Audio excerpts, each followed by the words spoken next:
법륜선님, 행복하기, 행복 전하기. 죽음이 두려워요. 죽음은 누구나 다 두려워합니다. 그런데 낙엽이 떨어질 때 두려워할까요? 그렇지 않습니다. 사람의 죽음도 그와 같습니다. 죽음과 두려움은 반드시 일치하는 것은 아닙니다. 죽음은 봄이 오고 여름이 오고 가을이 오는 것처럼 그냥 자연현상입니다. 그러나 계속 봄이면 좋겠다고 생각할 때 여름으로 바뀌면 여러분은 괴로워질 수 있습니다. 봄이 여러분을 괴롭히는 것도 아니고 여름이 여러분을 괴롭히는 것도 아닙니다. 봄에 집착하기 때문에 괴로움이 생기는 겁니다. 늙음은 괴로움이 아닙니다. 그것은 그냥 하나의 자연현상일 뿐인데 여러분들이 젊음에 집착하기 때문에 늙음이 괴로움이 되는 겁니다. 늙고 죽는 것을 우리가 바꿀 수는 없지만 늙고 죽는 것을 괴로워하지 않고 살 수는 있습니다. 봄은 봄대로 좋고 여름은 여름대로 좋고 가을은 가을대로 좋고 겨울은 겨울대로 좋습니다. 그것처럼 젊음은 젊은 대로 좋고 늙음은 늙음대로 좋고 죽음은 죽음대로 좋습니다. 죽음을 그냥 자연현상으로 받아들이면 죽음이 두렵지 않습니다.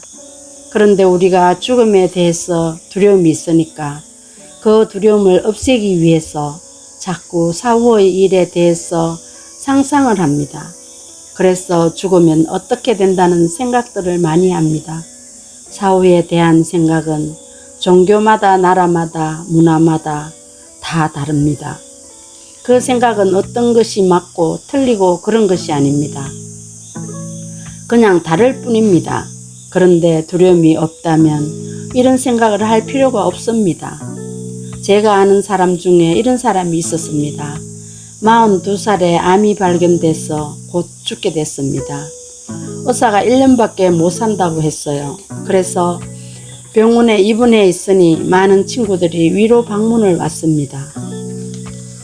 그 중 한 친구가 환자를 위로하고 돌아가다가 교통사고로 죽어버렸답니다. 한번 생각해 보십시오. 그날 죽을 사람이 앞으로 1년이나 더 살 사람을 위로하지 않았습니까? 좀 이상하지 않습니까? 1년밖에 못 살기 때문에 괴로운 것이 아닙니다. 1년밖에 못 산다는 생각에 사로잡혀 있기 때문에 1년 내내 괴로워하다 죽는 것입니다. 괴로움은 어떤 생각에 사로잡혀 있을 때 생깁니다. 그때 사로잡힘에서 놓이면 괴로우면 사라집니다. 예를 들어 어떤 여자가 남편이 죽어서 몹시 괴로워하고 있다고 합시다. 그러나 그 여자는 남편이 죽었기 때문에 괴로운 것이 아니라 남편이 죽었다는 생각에 사로잡혀 있기 때문에 괴로운 것입니다. 남편 장례를 치르고 있는 동안에도 맛있는 음식을 보고 순간적으로 맛있겠다는 생각을 하는 동안에는 괴롭지 않습니다. 그 순간에는 남편이 죽었다는 생각을 놓아버렸기 때문입니다.